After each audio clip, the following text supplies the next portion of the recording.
اس بار تھوڑی سی تبدیلی یہ کی گئی ہے کہ ہر گروپ سے 3 لڑکے چنے گئے، تو 12 لڑکے ٹوٹل. تو ابھی وہ یہاں آپ کے سامنے تلاوت کریں گے سب. تو ججز حضرات ان میں سے بجائے 3 کے 6 لڑکوں کو چنیں گے.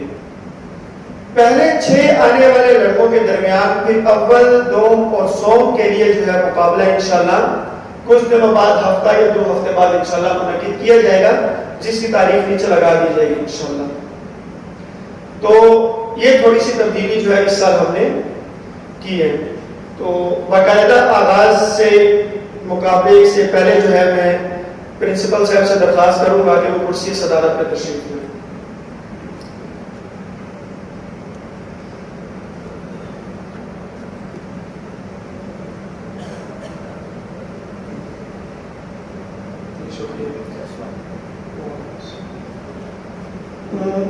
اور آج کے جو مقابلے کے ہم نے 3 ججز حضرات ہم نے متعین کیے ہیں. ادارہ حاضر کے استاد جناب مولانا محمد جاوید اقبال صاحب، مفتی مولانا محمد ارسلان صاحب، اور یہیں کے فارغ التحصیل اور پھر یہاں کے استاد بھی رہے ہیں جناب مولانا محمد تنویر صاحب. تو میں جو ہے جاوید اقبال صاحب سے گزارش کروں گا کہ وہ جج کی سیٹ نمبر 1 پہ تشریف لائیں. جناب مولانا محمد ارسلان صاحب درمیان والی کرسی پر تشریف لائیں. اور جناب مولانا محمد تنویر صاحب جو ہیں وہ خالی رہ جانے والی نشست پہ تشریف لائیں. ابھی میں پروگرام کا باقاعدہ آغاز کرنے کے لیے ادارہ حاضر کے طالب علم جو اولا جونیئر کے طالب علم ہیں، ابھی کچھ دن پہلے ہی آئے ہیں، جنید احسان صاحب کو سے درخواست کروں گا کہ وہ آئیں اور تلاوت کلام پاک سے باقاعدہ اس محفل کا آغاز کریں.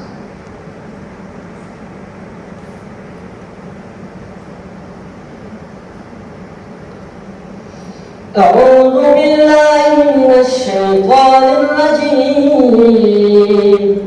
بسم الله الرحمن الرحيم. وتأكلون التراث أكلا لما وتحبون المال حبا جما كلا إذا دكت الأرض دكا دكا وجاء ربك والملك صفا صفا وجيء يومئذ بجهنم يومئذ يتذكر الإنسان وأنى له الذكرى يقول يا ليتني قدمت لحياتي فيومئذ لا يعذب عذابه أحد ولا يوثق وثاقه أحد. يا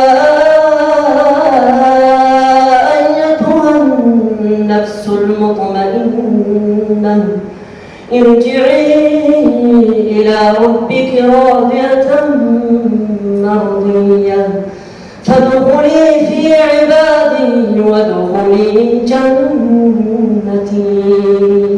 صدق اللہ العظیم. ماشاءاللہ جی تھے ہمارے جو احسان صاحب جو ماشاءاللہ بہت اچھے انداز میں تلاوت کر رہے تھے. ابھی چونکہ نئے آئے ہیں اس لیے مقابلے میں حصہ نہیں لے سکے، لیکن مجھے امید ہے انشاءاللہ کہ آنے والے وقتوں میں ضرور مقابلے میں حصہ لیں گے اور انشاءاللہ اچھی کارکردگی دکھائیں گے. ابھی جو ہے ہم اس مقابلے کا باقاعدہ آغاز کرتے ہیں. مقابلے کے پہلے امیدوار درجہ ثالثہ کے طالب علم علی شان سے درخواست کروں گا کہ وہ آ کے تلاوت کریں. مقابلے کی شرائط یہ ہے کہ جی تلاوت کے دوران 4 سے 5 منٹ ہوگا. 5 منٹ پر جو ہے بیل بجا دی جائے گی. 6 منٹ سے اوپر جو بچہ ٹائم لگائے گا اس کے نمبر کاٹے جائیں گے.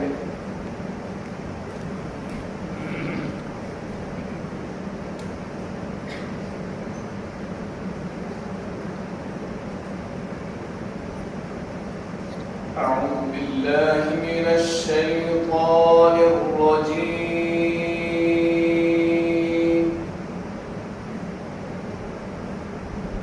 بسم الله الرحمن الرحيم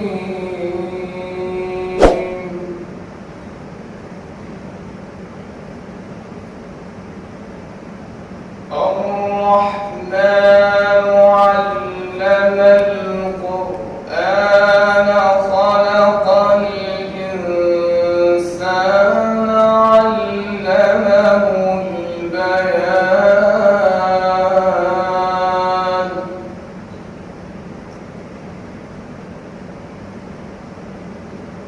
الشمس والقمر بحسبان والنجم والشجر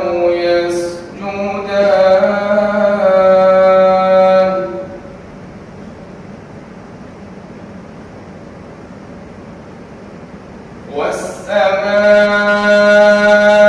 والسماء رفعها ووضع الميزان ألا تطغوا في الميزان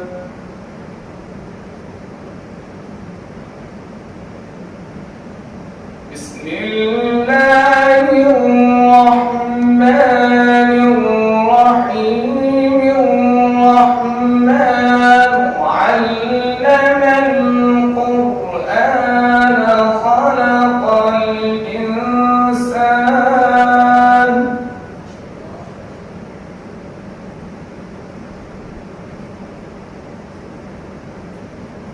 علمه البيان الشمس والقمر بحسبان والنجم والشجر يسجدان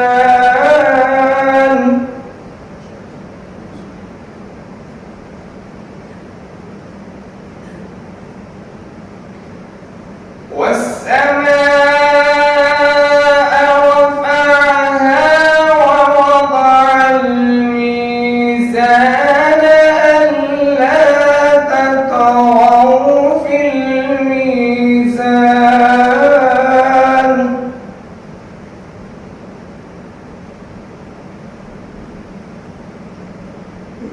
وأقيموا الوزن بالقسط ولا تخسروا الميزان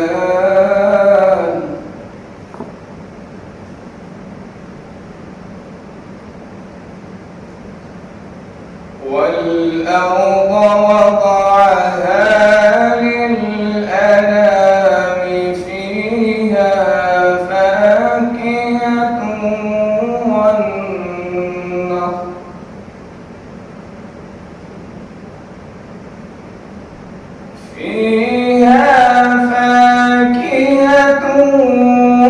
والنخل ذات الأكمام والحب ذو العصف والريحان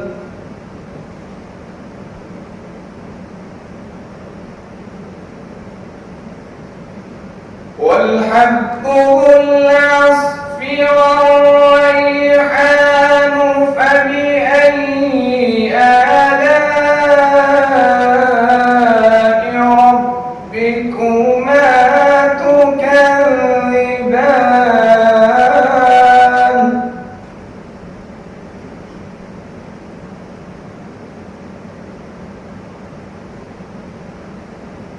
خلق الإنسان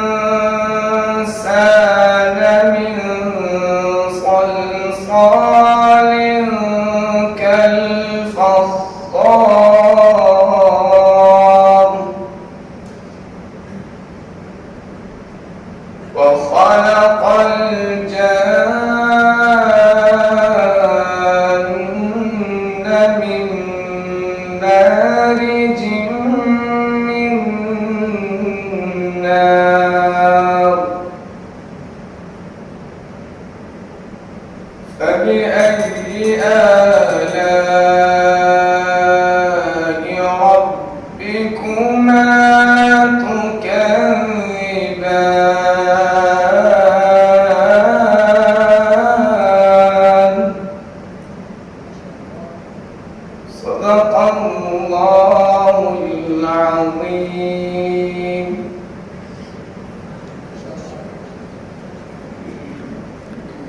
जी माशाल्लाह, ये थे दर्जा सालिसा के निशान साहब।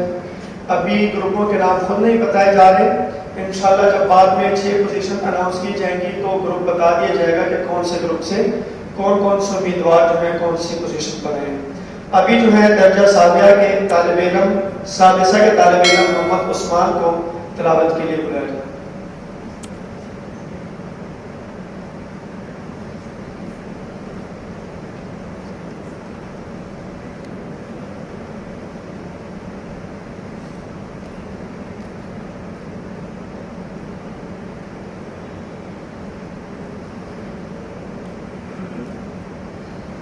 أعوذ بالله من الشيطان الرجيم.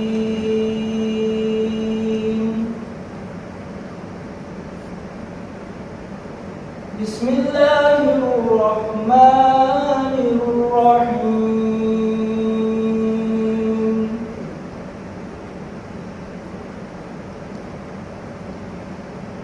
إن المتقين في جنات ونهر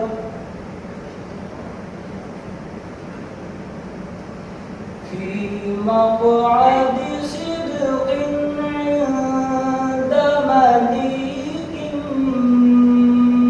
مقتدر.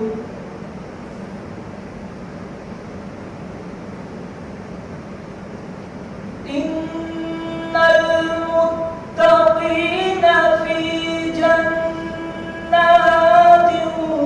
ونهر في مقعد صدق عند مليك مقتدر. إن المتقين في جنات ونهر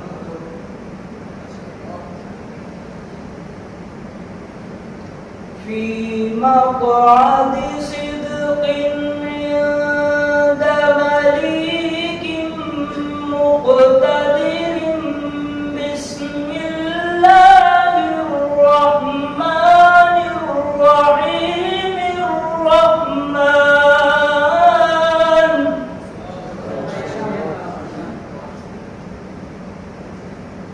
علم القرآن خلق الإنسان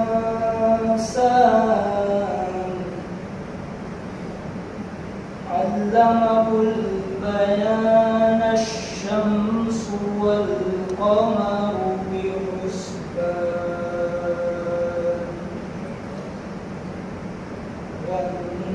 والنجم والشجر يسجدان.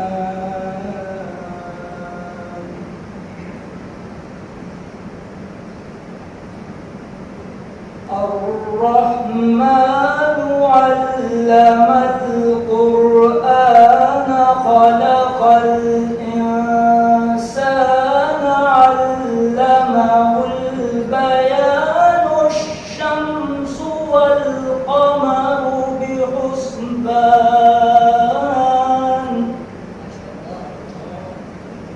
والنجم والشجر يسجدان.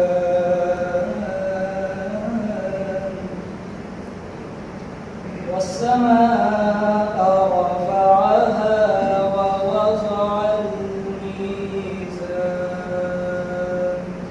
صدق الله العظيم.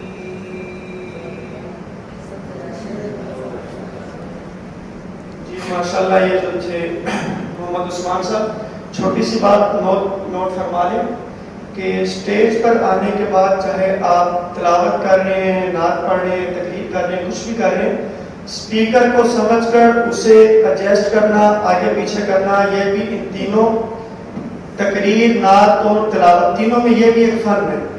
तो इसको भी मुकम्मल महारत से इस्तेमाल करना जो है, इस फन को भी आना चाहिए।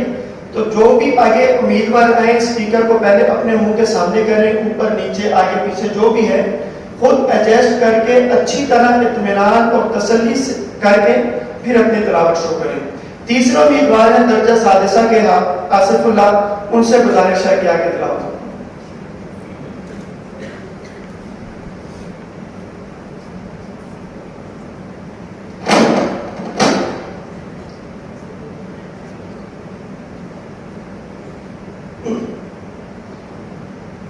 أعوذ بالله من الشيطان الرجيم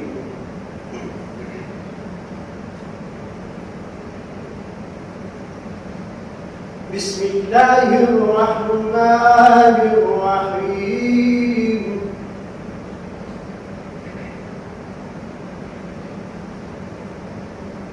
رب المشرقين ورب المغربين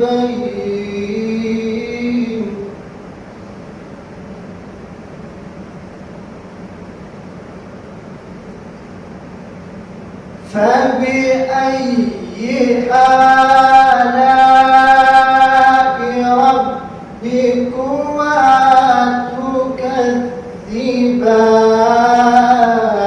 تكذبان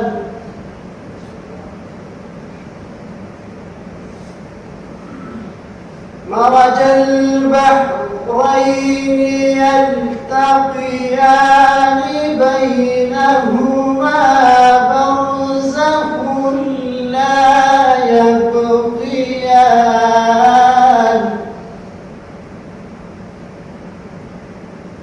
فبأي آلاء ربكما تكذبان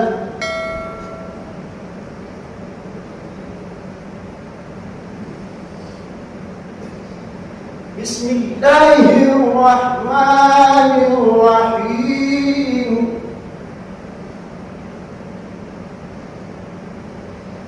رب المشرقين ورب المغربين فبأي آلاء ربكما تكذبان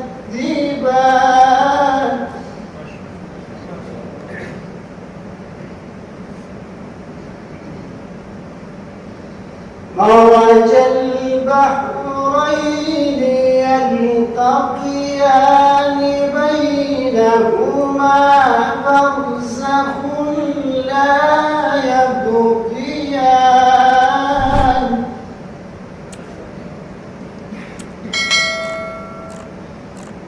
فبأي آلاء ربكما تكذبان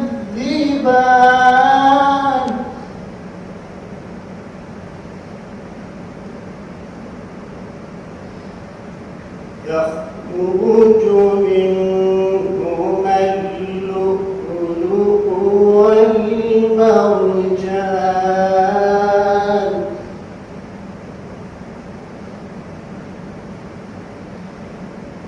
فبأي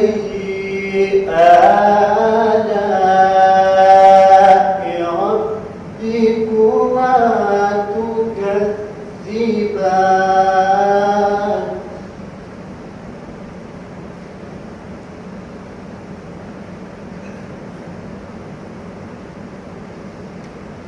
يخرج منهما اللؤلؤ والمرجان فبأي آلاء ربكما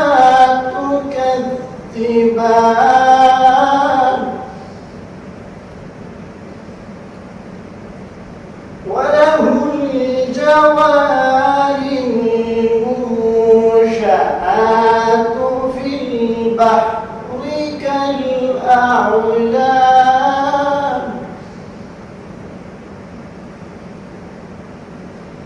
فبأي آلاء ربكما تكذبان صدق الله العظيم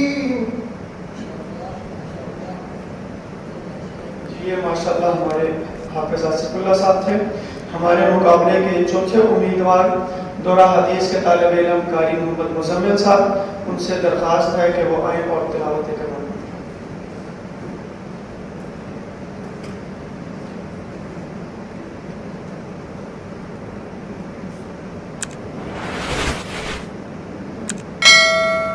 अस्सलाम वालेकुम।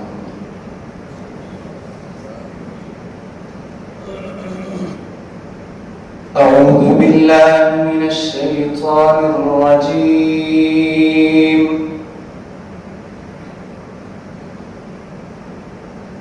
بسم الله الرحمن الرحيم.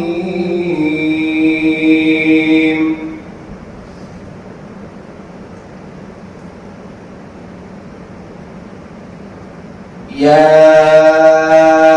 أيها الذين آمنوا اتقوا الله ولتنظر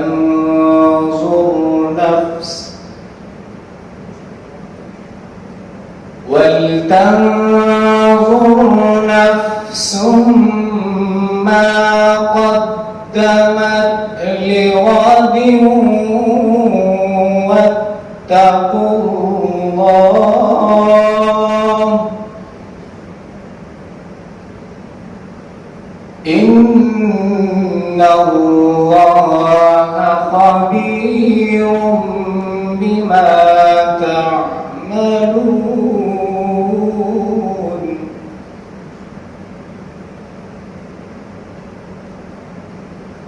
ولا تكونوا كالذين نسوا الله فأنساهم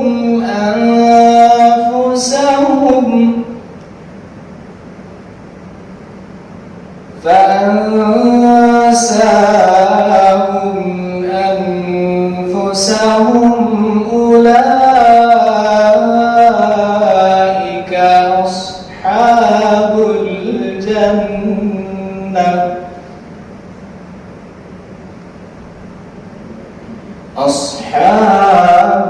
الجنة هم الفائزون.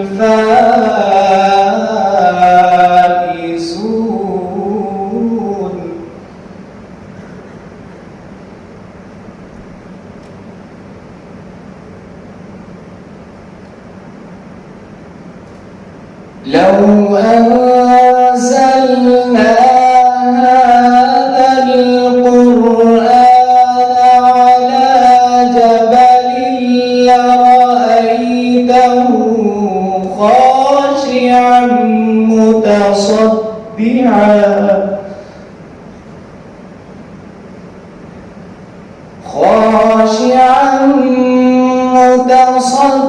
متصدعا من خشية الله.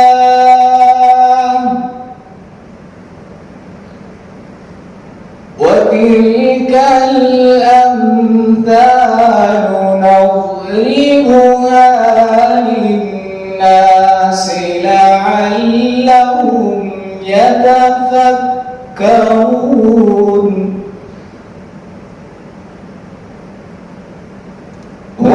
والله الذي لا إله إلا هو عالم الغيب والشهادة والرحمن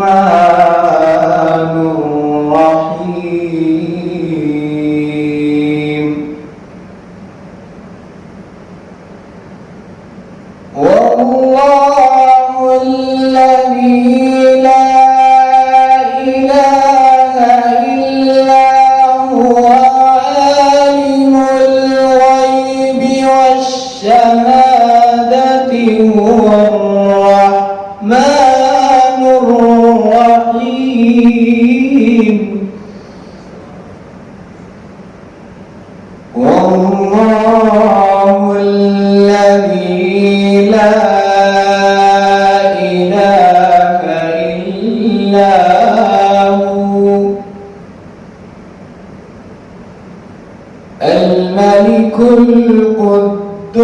القدوس السلام المؤمن المهيمن العزيز الجبار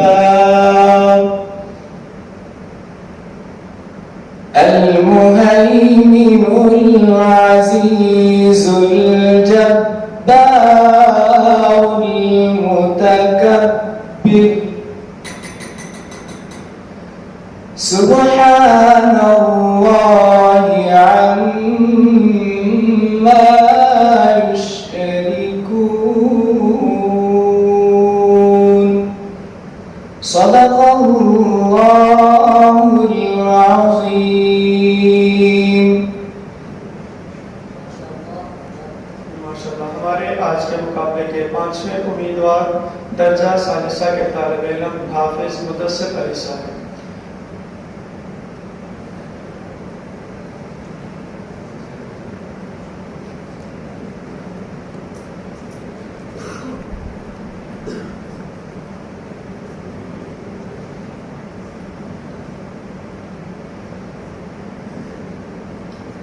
أعوذ بالله من الشيطان الرجيم بسم الله الرحمن الرحيم والشمس وضحاها والقمر إذا تلاها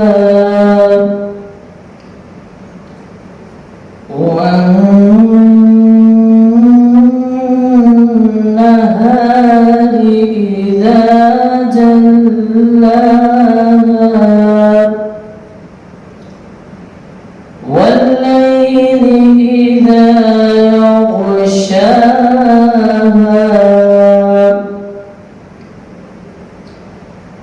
بسم الله الرحمن الرحيم والشمس وضحاها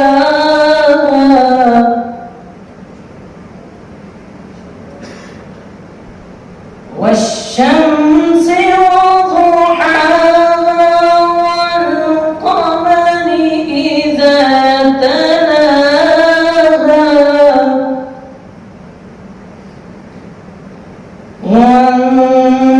والنهار إذا جلاها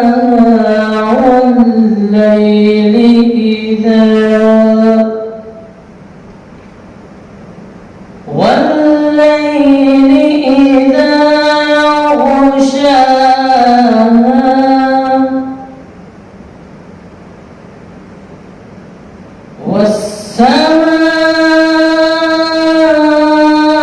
والسماء وما بناها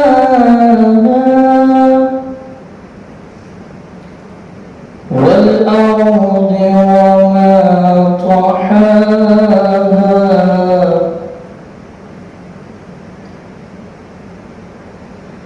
ونفس وما سواها فألهمها فجورها وتقواها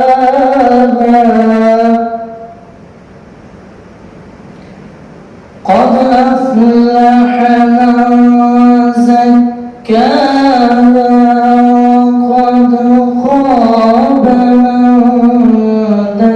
دساها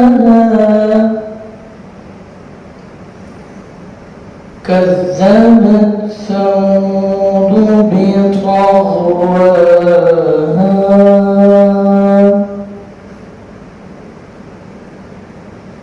كذبت ثمود بطغواها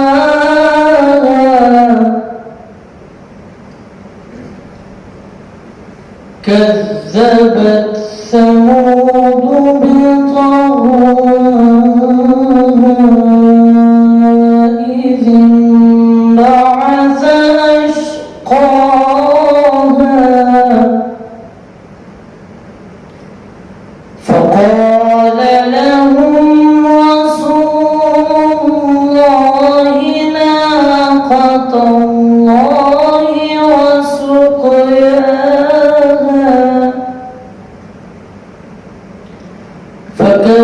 فكذبوه فعقروها فدمدم عليهم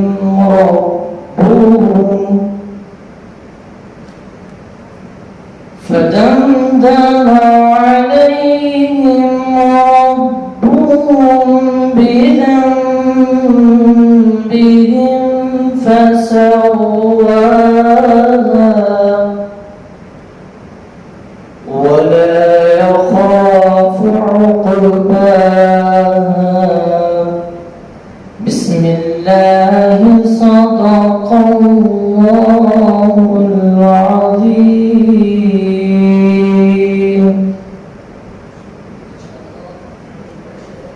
माशाल्लाह ये थे हाफिज मुदस्सिर अली साहब, आज के मुकाबले के छठे उम्मीदवार दर्जे सानिया के तालिब इल्म हाफिज अली रहमान साहब। उनसे गुजारिश है कि वो आए और तिलावत करें।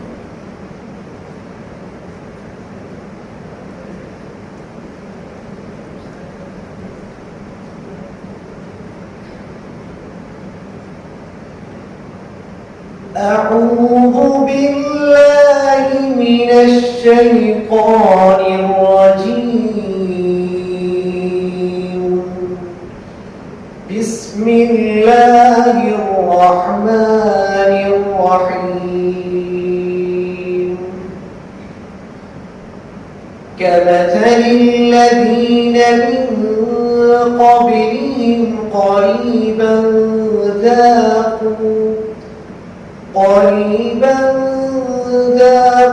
وبال أمرهم ولهم عذاب أليم.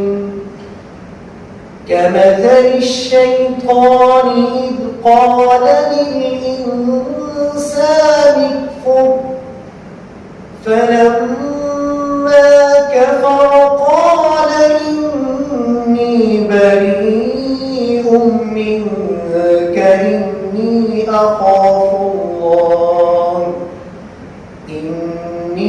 أخاف الله رب العالمين. فكان عاقبتهما أنهما في النار خالدين فيها وذلك جزاء الظالمين. يا أيها الذين آمنوا اتقوا الله ولتنظر نفس ما قدمت لغد واتقوا الله إن الله خبير بما تعملون. ولا تكونوا كالذين نسوا الله فأنساهم أنفسهم أولئك هم الفاسقون. لا يستوي أصحاب النار وأصحاب الجنة. أصحاب الجنة هم الفائزون. لو أنزلنا هذا القرآن على جبل لرأيته خاشعا متصدعا من خشية الله. وتلك الأمثال نضربها للناس لعلهم يتفكرون. هو الله الذي لا إله إلا هو عالم الغيب والشهادة هو الرحمن الرحيم. هو الله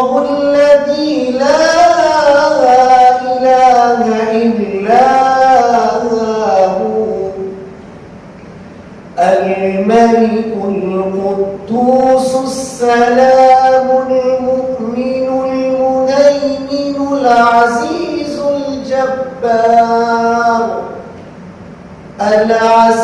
الجبار المتكبر سبحان الله عما يشركون هو الله الخالق البارئ المصور له الأسماء الحسنى يسبح له ما في السماوات والأرض وهو العزيز الحكيم صدق الله العظيم. माशाल्लाह हमारे आगे उम्मीदवार जो है वो आगे तिलावत कर चुके हैं। हमारे आज के प्रोग्राम के साथ हैं उम्मीदवार दर्जा सादिसा के रिजवान अली शाह साहब। इनसे गुजारिश है कि वो आए और तिलावत करें।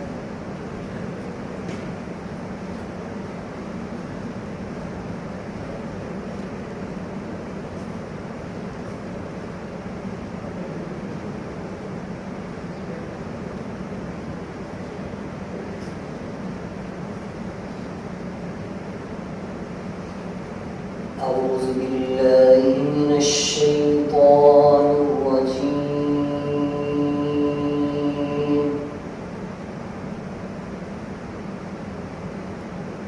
بسم الله الرحمن الرحيم.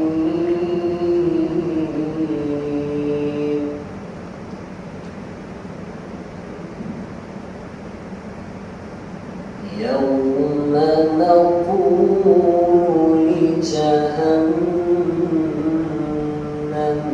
هل امتلأت وتقول هل من مزيد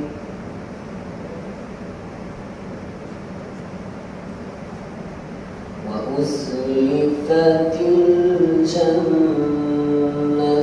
للمتقين غير بعيد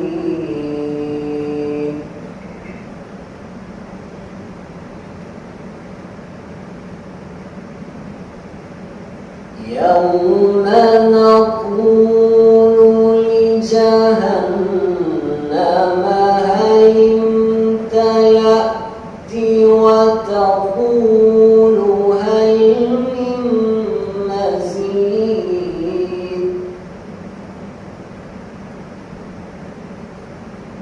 وأزلفت الجنة للمتقين غير بعيد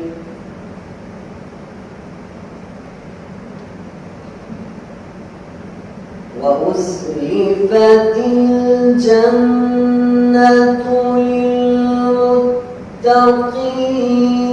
غير بعيد هذا ما توعدون هذا ما توعدون لكل أواب حفيظ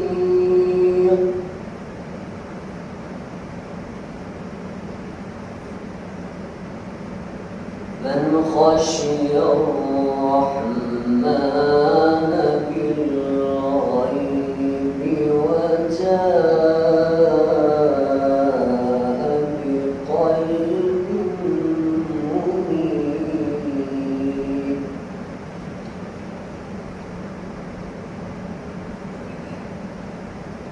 من خشي الرحمن بالغيب وجاء بقلب منيب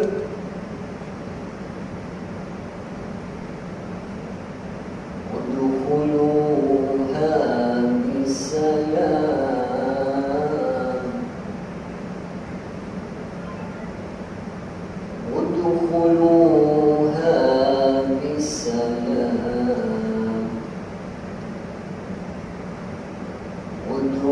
ادخلوها بسلام ذلك يوم الخلود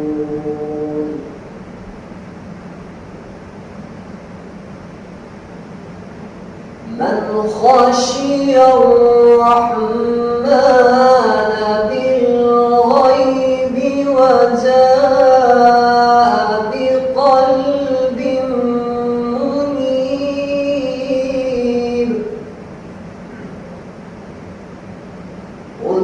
ادخلوها بسلام ذلك يوم الخلود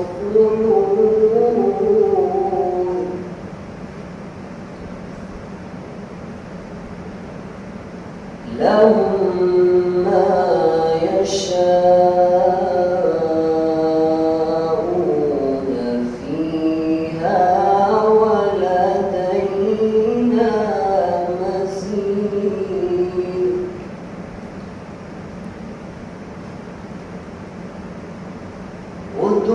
ادخلوها بسلام ذلك يوم الخلود لهم ما يشاءون لهم ما يشاءون فيها ولدينا مزيد صدق الله العظيم أجملت وأحسنت صدقت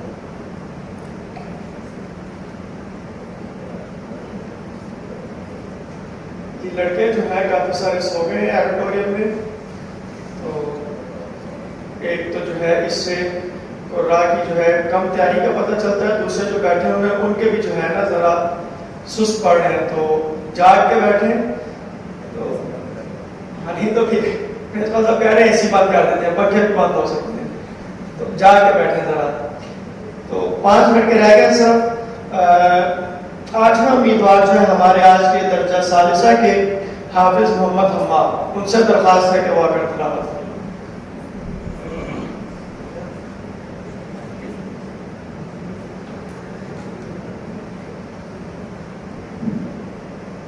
أعوذ بالله من الشيطان الرجيم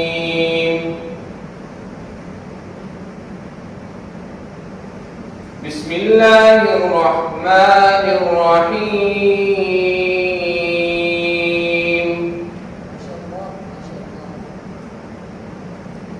والضحى والليل إذا سجى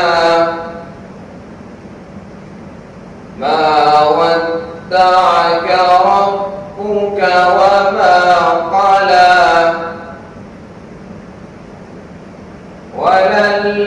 وللآخرة خير لك من الأولى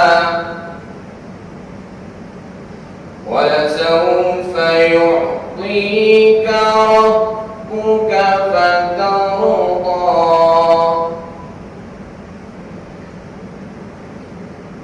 والضحى والليل إذا سجى ما ودعك ربك وما قلى وللآخرة خير لك من الأولى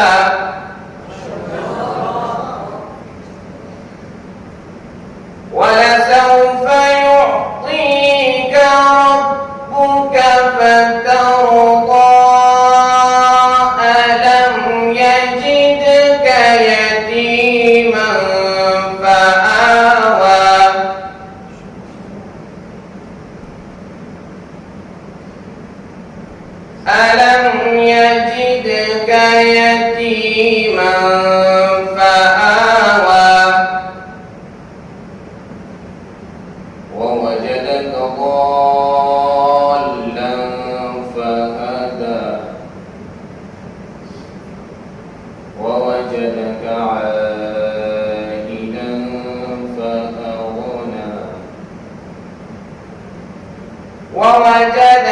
ضالا فهدى ووجدك عائلا فأغنى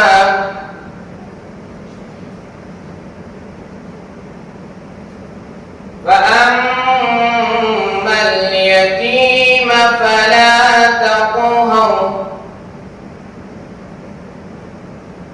وأما السائل فلا تنهر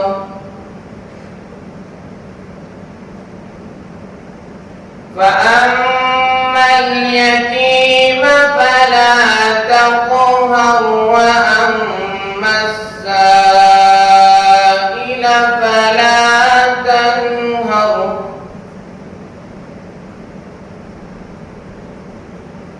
فأما اليتيم فلا تقهر وأما السائل فلا تنهر وأما السائل فلا تنهر وأما بنعمة ربك فحدث. آمنت بالله صدق الله العظيم. जी माशाल्लाह, ये थे हमारे हाफिज हमाद साहब। माशाल्लाह रटोरी में जरा जो है वो जागा हुआ नजर आ रहा है। हमारे जो है 4 उम्मीदवार रह गए। उम्मीदवार नंबर 9 जो है दर्जा राबिया के हाफिज अमीर हमजा, उनसे दरख्वास्त है कि आकर तिलावत करें।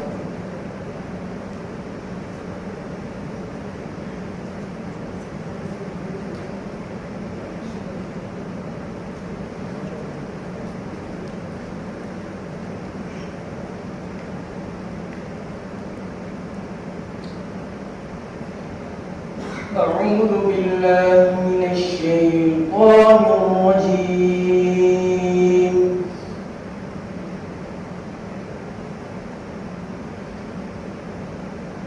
بسم الله الرحمن الرحيم.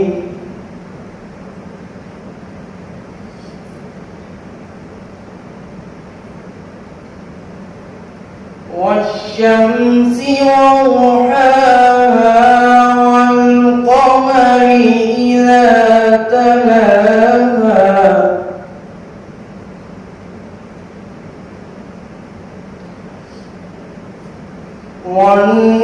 والنهار إذا جلاها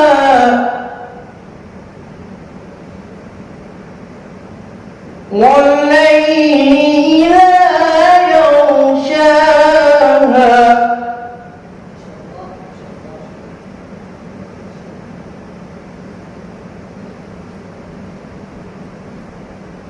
والشمس وضحاها والقمر إذا تلاها والنهار إذا جلاها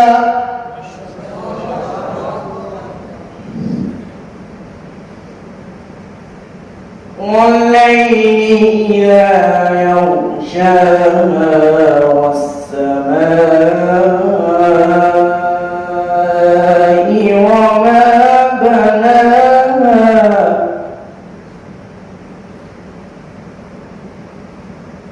والأرض وما طحاها ونفس وما سواها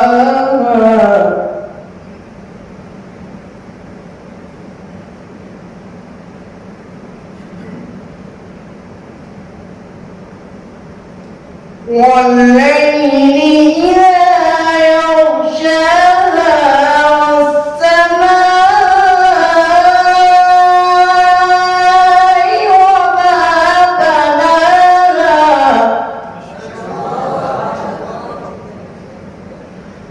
والأرض وما طحاها ونفس وما سواها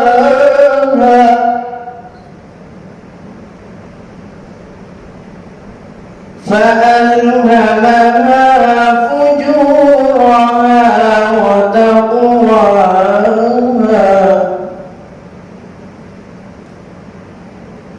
قد أفلح من زكاها وقد خاب من دساها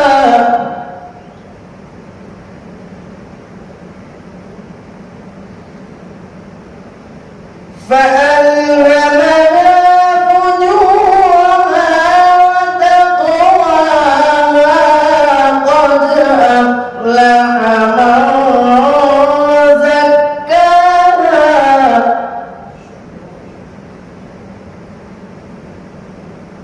وقد خاب من دساها كذبت ثمود بطغواها إذ انبعث أشقاها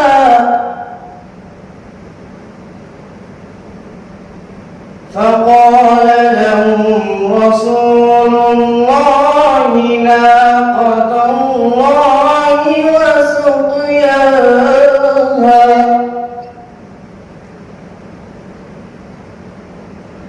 فكذبوه فعقروها فدمدم عليهم ربهم بذنبهم فسواها ولا يخاف عقباها صدق الله العظيم. जी माशाल्लाह, ये थे हमारे अमीर हाफिज अमीर हमजा साहब, हमारे आज के मुकाबले के 10वें उम्मीदवार दर्जा सादिसा के तालिब इल्म हाफिज सदाउल हक बुखारी साहब तशरीफ लाएं और तिलावत करें।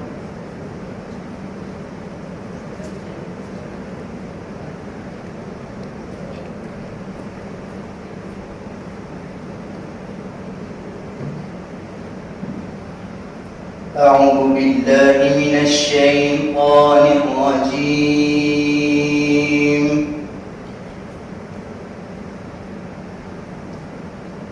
بسم الله الرحمن الرحيم.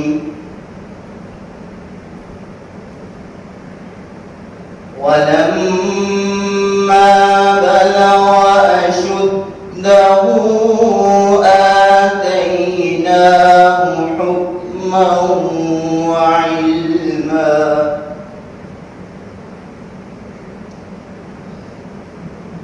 وكذلك نجزي المحسنين.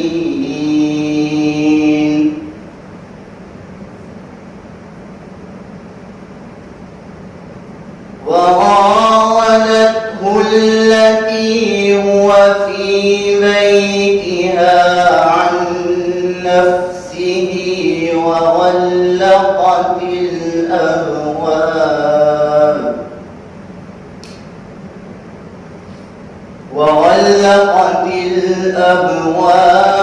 وقالت هيت لك.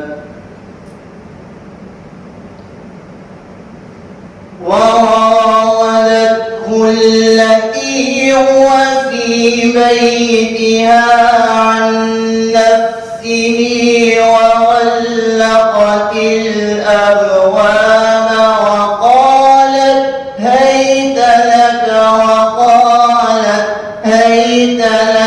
قال معاذ الله وقالت هيت لك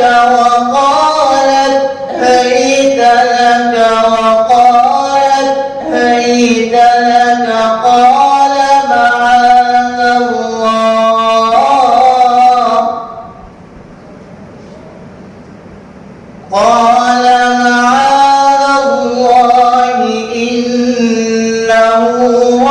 ربي أحسن مثواي إنه لا يفلح الظالمون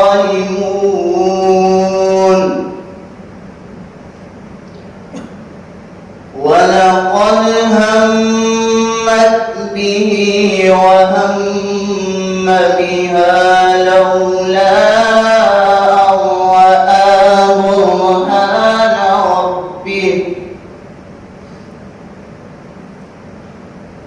ولقد همت به وهم بها لولا أن رأى برهان ربه كذلك لنصرف عنه السوء والفحشاء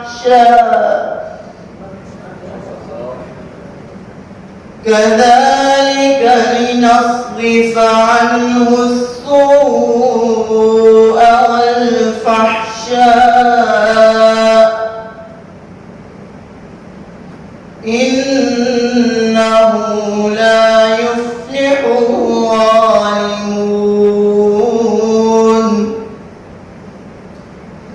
صدق الله العظيم माशाअल्लाह हमारे आज के 11वें उम्मीदवार दर्जा राबिया के तालिब इल्म हाफिज एजाम अब्दुल्ला साहब तशरीफ लाए और तिलावत करें।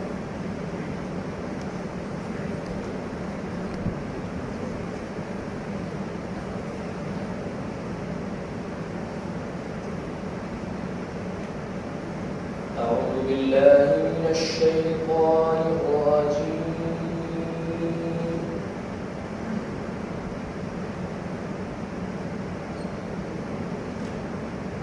بسم الله الرحمن الرحيم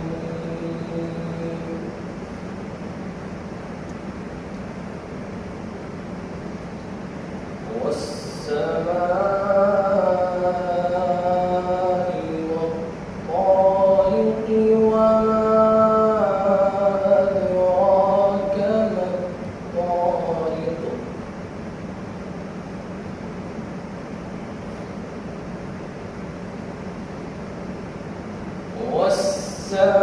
والسماء والطارق وما أدراك ما الطارق النجم الثاقب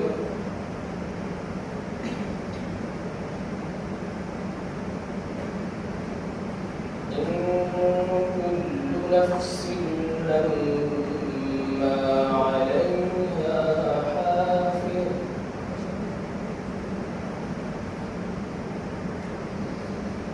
فلينظر الإنسان مما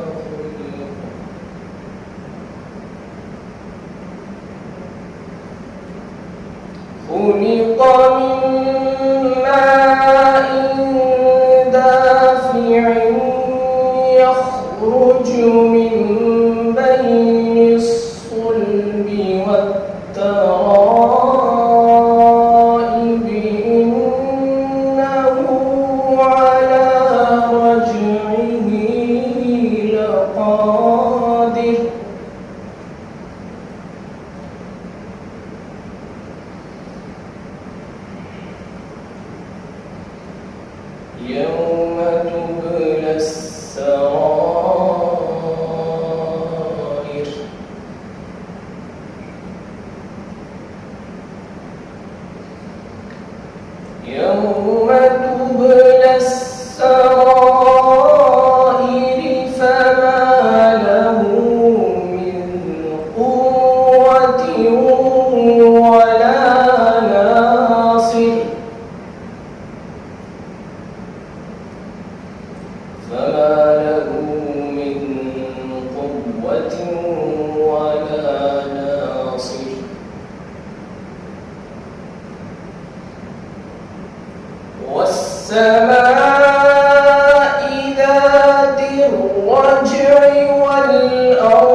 الحزن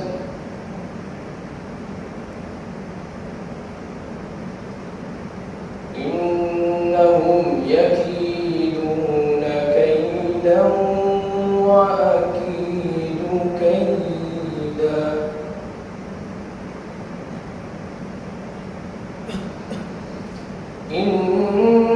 إنهم يكيدون كيدا وأكيد كيدا فمهل الكافرين أمهلهم رويدا فمهل الكافرين أمهلهم رويدا صدق الله العظيم.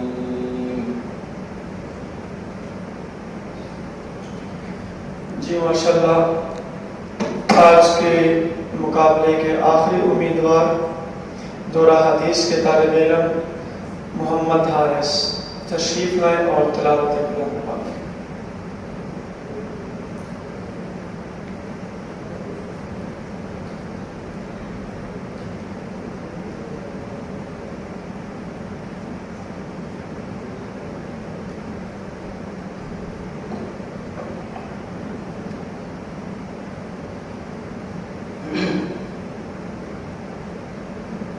أعوذ بالله من الشيطان الرجيم.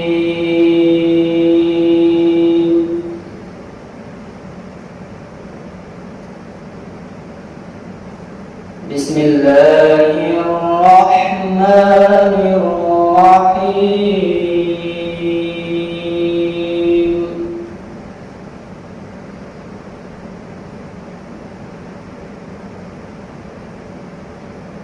والشمس وضحاها والقمر إذا تلاها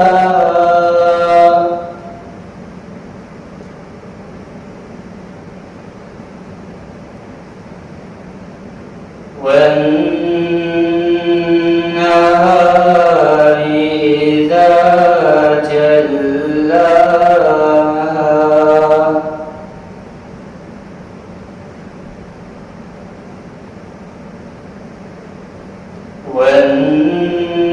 والنهار إذا جلاها والليل إذا يغشاها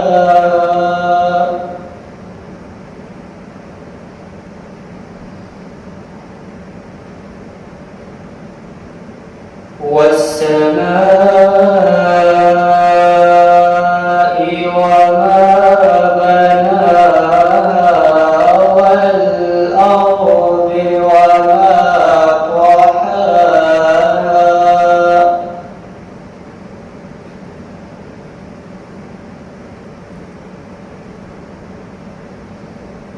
ونفس وما سواها فألهمها فجورها وتقواها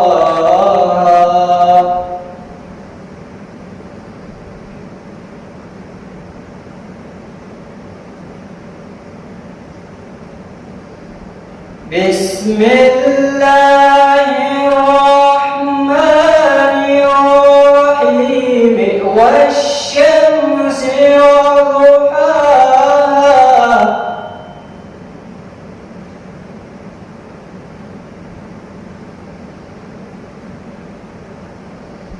والشمس وضحاها والقمر إذا تلاها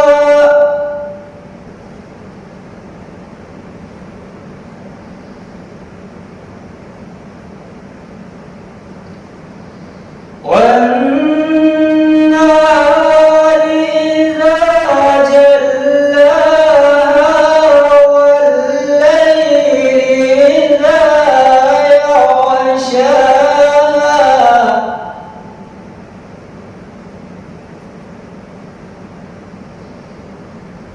والسماء وما بناها والأرض وما طحاها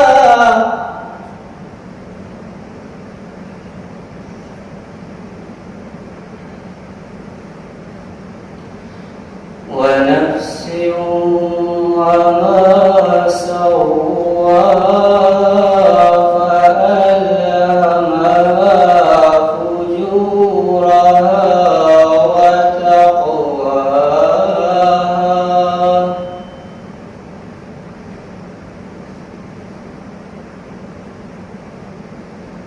قد أفلح من زكاها وقد خاب من دساها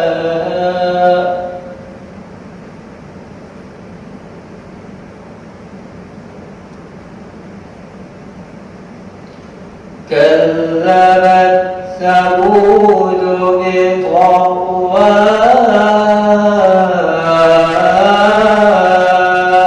إذ انبعث أشقاها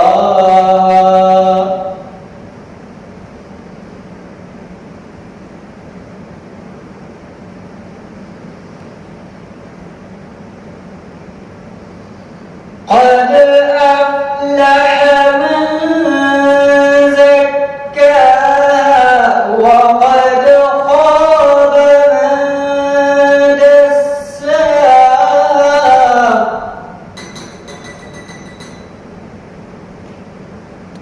وقد خاب من دساها صدق الله العظيم.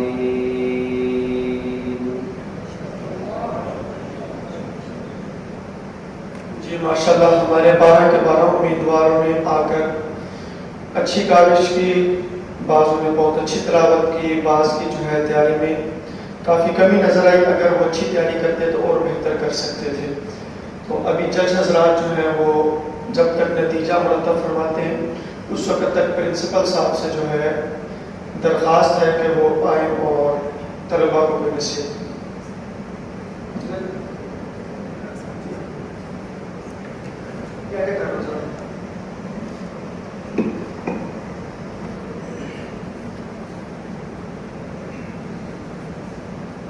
اعوذ باللہ من الشیطان الرجیم بسم اللہ الرحمن الرحیم۔ محترم جج صاحبان، اساتذہ کرام اور عزیز طلباء، السلام علیکم۔ میں سب سے پہلے جج حضرات کا، ججز کا شکریہ ادا کرنا چاہتا ہوں کہ انہوں نے آج کی اس محفل میں تشریف لا کر ہماری حوصلہ افزائی کی ہے۔ سب سے پہلے ہمارے حافظ تنویر صاحب جو کہ مہمان جج بھی ہیں، میں ان کا بہت شکریہ ادا کرتا ہوں کہ یہ تنظیم اسلامی کے مرکز میں ہوتے ہیں اور وہاں سے وقت نکال کے تشریف لائے ہیں۔ حافظ تنویر صاحب کے بارے میں آپ اکثر جانتے ہیں سب لوگ کہ حافظ صاحب ماشاءاللہ اسی ادارے کے سابق طالب علم ہیں، پورے 8 سال یہاں پہ پڑھتے رہے، یہیں سے دورہ مکمل کیا اور پھر بطور استاد یہاں پر پڑھانا بھی شروع کر دیا، اور میرا خیال ہے 1-2 سال یہاں پہ پڑھاتے رہے اور پھر تنظیم اسلامی کے مرکز میں ذمہ داری دے دی اور پھر مرکز میں محمد صاحب آپ کا بہت شکریہ تشریف لایا۔ اس کے بعد مفتی ارسلان صاحب ہمارے استاد ہیں یہاں پہ ماشاءاللہ، بہت ہی باصلاحیت اور خوبیوں کے مالک ہیں، ان کا بہت شکر گزار ہوں کہ مفتی ارسلان صاحب نے بھی وقت نکالا۔ تیسرے جج صاحب جناب حافظ جاوید اقبال صاحب، اگرچہ یہ ان کا پہلا سیشن ہے ہمارے ساتھ اور نئے استاد ہیں، تو میں حافظ صاحب کا، جاوید اقبال صاحب کا بھی بہت شکریہ ادا کرتا ہوں کہ آپ نے ہمارے اس بزم ادب کے پروگرام میں جو کہ آج بزم قرات ہے، اس اس میں بطور جج آپ شرکت کر رہے ہیں۔ اس کے علاوہ تمام اساتذہ اور طلباء جو اس وقت موجود ہیں اور جنہوں نے خاص طور پر جن طلباء نے مقابلے میں حصہ لیا ہے وہ 12 کے 12 طالب علم مبارکباد بھی پہنچتے ہیں۔ ہاں یہ ہے، آپ سب کو پتہ ہے کہ مقابلے میں کوئی آگے نکل جاتا ہے، کوئی پیچھے رہ جاتا ہے اپنی کارکردگی کی بنیاد پہ۔ ابھی جیسا کہ حافظ طاہر صاحب نے بتایا کہ ہم آج 6 قراء کا انتخاب کر لیں گے 12 میں سے، اور ان 6 کا پھر فائنل مقابلہ ہوگا انشاءاللہ تعالی۔ اس سے ذرا یہ ہے کہ پروگرام میں جدت آ جائے گی۔ تو ابھی جب تک جج صاحبان مقابلے کے نتائج کو کمپائل کر رہے ہیں، میرے پاس چند منٹ ہیں، تو یہ میں آپ کے سامنے ابھی بیان کر دوں گا۔ عزیز طلبہ، مجھے اس وقت آپ سے 3 باتیں ہیں جو کہنی ہیں۔ ان 3 باتوں میں سے 2 باتیں جو ہیں وہ ذرا کڑوی ہیں، اور ایک بات جو ہے وہ ذرا میٹھی بھی ہے۔ تو چلے جہاں کڑوی باتیں ہیں وہاں ایک میٹھی بات بھی ہوگی، کچھ کمپنسیشن ہو جائے گا۔ دیکھیے، سب سے پہلے میں آپ کو یہ بتاؤں کہ ہمارا یہ ادارہ کلیت القرآن یا قرآن کالج جسے کہتے ہیں، یہ بیک وقت یہ ایک مدرسہ بھی ہے اور ایک اسکول یا کالج بھی ہے، 2 ہی حیثیت ہے اس میں۔ اور قرآن کے نام پہ اس کا نام ہی قرآن کالج رکھا گیا تھا۔ قرآن کے نام پہ یہاں پر جو کچھ بھی تعلیمی کاوش ہو رہی ہے اس میں دینی تعلیم ہے اور پھر عصری تعلیم ہے، تو ہم ان دونوں کو لے کے چل رہے ہیں۔ اپنی امکانی حد تک کوشش ہماری اساتذہ کی اور میری یہی ہوتی ہے کہ ہم اس ماحول کو صاف ستھرا پاکیزہ بنا کے رکھیں، لیکن پھر بھی کبھی کبھی بیچ میں کوئی نہ کوئی ایسی چیز جو ہے وہ آ رہی ہوتی ہے جس میں ذرا بہتری لانے کی ہم کوشش کرتے ہیں، یا وہ مختلف ذرائع سے پریشر آنا شروع ہو جاتا ہے۔ تو اس وقت 2 چیزیں، 2 کڑوی گولیاں جو ہیں وہ میرے سامنے ہیں، جن کا میں پہلے آپ کے سامنے ذکر کرتا ہوں، اور ان کے بارے میں ایک تو نوٹس بورڈ پہ کل میں نے نوٹس لگا بھی دیا ہے۔ وہ ہے جناب، شکایت ملی کہ کچھ طلباء، سارے نہیں، کچھ طلباء انہیں اسموکنگ کی لت پڑ گئی ہے، یا وہ اسموکنگ یا سگریٹ نوشی، اور پلس ایک اور چیز ہوتی ہے نسوار، اس کی لت پڑ گئی ہے۔ اس کے بغیر ان کا کھانا ہضم نہیں ہوتا۔ بڑی حیرت کی بات ہے نا کہ سگریٹ پیے بغیر کھانا ہضم نہیں ہوتا، اور نسوار کے بغیر رفع حاجت نہیں ہوتی۔ تو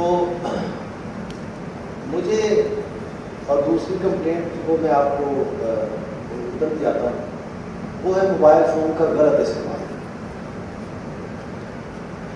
یعنی موبائل فون آج کل جو ہیں یہ انٹرنیٹ والے ہیں، جن کے اندر جناب میموری کارڈز ہوتے ہیں، جن کے اندر ڈاؤن لوڈنگ ہوتی ہے، پتہ نہیں کیا کچھ ہوتا ہے۔ اس کا حد سے زیادہ بڑا ہوا استعمال جو ہے، اس نے ہمارے ہاسٹل کے ماحول کو بہت ہی آلودہ کر کے رکھ دیا۔ تو میں سگریٹ نوشی یا نسوار یا کسی بھی قسم کا کوئی نشہ اس کے علاوہ اگر کوئی اللہ معاف کرے جو ہے تو نہیں، لیکن یہ سگریٹ نوشی اور نسوار میں میں اس کی بھی اجازت نہیں دے سکتا۔ نہ ہی ہمارے اسٹاف میں، اساتذہ میں، نہ میں خود۔ آپ میں سے کبھی کسی نے مجھے دیکھا سگریٹ پیتے ہوئے؟ اساتذہ میں سے کسی کو دیکھا؟ اور مجھے حیرت ہے کہ سگریٹ نوشی یا یہ نسوار، پتہ نہیں نوشی سے کہیں گے یا نسوار بازی کہیں گے، کیا ہے اس کی ضرورت کیوں پڑتی ہے؟ تکلیف کیا ہوتی ہے؟ یہ ایک ذہنی تناؤ کی ایک کیفیت ہوتی ہے. تو ذہنی تناؤ میں ایک طالب علم زیادہ مبتلا ہوتا ہے یا ایک استاد کے اوپر زیادہ پریشرز ہوتے ہیں یا ایک پرنسپل کے اوپر زیادہ پریشر ہوتے ہیں؟ پہلے تو اس کا فیصلہ کریں. یعنی سب سے زیادہ ٹینشنز یا پریشر یا مختلف اطراف سے جو انبار لگے ہوتے ہیں مختلف چیزوں کے، وہ سب سے زیادہ تو میرے اوپر ہوتے ہیں. اور اللہ کا شکر ہے مجھے کبھی سگریٹ کی حاجت نہیں ہوئی کہ میں اپنی ٹینشن ریلیز کرنے کے لیے سگریٹ کے 2-4 کش لگا لوں. یا اساتذہ طالب علم وہ سگریٹ کیوں پیے، وہ مسواک کیوں استعمال کرے؟ دوبارہ جناب اس بارے میں اساتذہ کی مشاورت اور میں خود ہم اس فیصلے پہ پہنچے ہیں کہ سگریٹ نوشی یا نسوار یا کچھ بھی اور نشہ آور چیز قطعاً ممنوع ہے. ہم اس کی کسی صورت اجازت نہیں دے سکتے، نہ چھپ کر، نہ ظاہری طور پہ، نہ نظریاتی طور پہ، نہ عملی طور پہ. لہذا سگریٹ نوشی اور نسوار کے استعمال کرنے والے طالب علموں کی یہاں پہ کوئی گنجائش نہیں. ان کے لیے شریفانہ طرز عمل یہ ہے کہ یا تو وہ اس سے طائب ہو جائے. جو اطلاعات مجھے مل رہی ہیں بلکہ اب تو لسٹ بن گئی، 2 لسٹیں بن گئی کہ یہ جناب یہ سگریٹ نوش حضرات طالب علم، یہ نسوار اور یہ وہ انٹرنیٹ کا غلط استعمال. تین طرح کی لسٹیں بن گئی. تو شریفانہ طرز عمل تو یہ ہے کہ طائب ہو جائے، توبہ کر لیں، معافی مانگ لیں اللہ سے، اور ہمارے اس ماحول کو آلودہ مت کریں. اور اگر اس کے بغیر نہیں رہ سکتے تو پھر 2000 اوپن جا سکتے ہیں. میں کسی صورت کسی سگریٹ باز کو، نسوار باز کو، انٹرنیٹ کے استعمال کرنے والے طالب علم کو یہاں مزید برداشت نہیں کر سکتا. میرے پاس جو نام آئے ہیں یہ حالانکہ آپ سب نے جب داخلہ یہاں پہ ہوا، داخلہ فارم کے اوپر آپ سائن کرتے ہیں تو اس میں جو قواعد و ضوابط کی جو ایک داخلہ فارم کے ساتھ وہ ہوتی ہے لسٹ، اس پہ آپ سائن کرتے ہیں اور آپ کا سرپرست یا آپ کا والد سائن کرتا ہے. اس میں واضح طور پر لکھا ہوا ہے کہ نشہ آور یا سگریٹ یا اس طرح کی اور موبائل فون کا استعمال ہم نہیں کریں گے. تو جو کر رہے ہیں وہ وعدہ خلافی تو کر رہے ہیں، اپنا وہ عہد توڑ رہے ہیں. اس لیے موقع یہ ہے کہ یہ باز آ جائیں، ورنہ یہ اپنا نام یہاں سے خارج سے، یہاں سے 2 4 5 10 طالب علموں کا نام اگر خارج کر دیا جائے تو کلیت القرآن بند نہیں ہو، بلکہ آدھے طالب علموں کو بھی یہاں سے نکالنا پڑے تو یہ کلیت القرآن کبھی بند نہیں ہو. یہ خاص اس کے ساتھ قرآن کی خدمت قرآن کرنے والے لوگوں کا جذبہ ہے جو جڑے ہوئے ہیں اس کے ساتھ. تو طالب علم کو ایسے میں جان بوجھ کے نکالنا نہیں چاہتا، کسی کا نام ابھی میں لینا نہیں چاہتا، حالانکہ میرے پاس لسٹیں جو ہے موجود ہیں. تو سگریٹ، نسوار، یہ چیزیں، یہ تو طالب علم جناب ختم آئے سے. کسی کے بارے میں بھی اب شکایت ملے گی یا کوئی اطلاع ملے گی تو اس کا نام سیدھا سیدھا خارج ہوگا، وہ گھر جائے گا، وہ یہاں نہیں رہ سکتا. اب آ جائیں موبائل فون کی. موبائل فون میں کافی عرصے سے میرے اوپر یہ دباؤ یا پریشر کہ جناب موبائل فون میں ستیہ ناش کر کے رکھ دیا ہوا ہے طالب علم کا، اور یہ اس کی پڑھائی میں بہت بڑی رکاوٹ ہے. اور اب چونکہ اسمارٹ فون آگے ہوئے ہیں، انٹرنیٹ والے فون آگے ہوئے ہیں، ان کے اندر ڈاؤن لوڈ ہو جاتی ہے، ان کے اندر میموری کارڈ ہوتے ہیں، یہ ہے وہ ہے. اور پھر کئی مدارس کے ایسے بھی نام سامنے آئے کہ جہاں پر یہ چیز بالکل بین ہے، پابندی ہے، اور اس پابندی کی وہاں پہ برکات ہیں، بہتری ہے. اور ہم اگر اب تک پابندی نہیں لگا سکے تو میں سمجھتا ہوں کہ یہ ہم نے بڑی کوتاہی کی ہے، بڑی غلطی کی. اس شیطانی آلے نے جو نقصان پہنچایا ہے طالب علم کو، اس کی تلافی ناممکن ہے۔ تو میں اس فیصلے پہ جو اب پہنچا ہوں، اس میں مجھے تقویت مل گئی، جواز مل گیا۔ اساتذہ تو مجھے پہلے بھی کہہ رہے تھے، لیکن میں اب جو اس فیصلے پہ پہنچا ہوں کہ موبائل فون پہ ہم پابندی لگا رہے ہیں، یہ مفتی تقی عثمانی صاحب کا وہ خطاب ہے یا وہ خط ہے جو ہم سب تک پہنچا ہے، میرے پاس بھی آیا ہے۔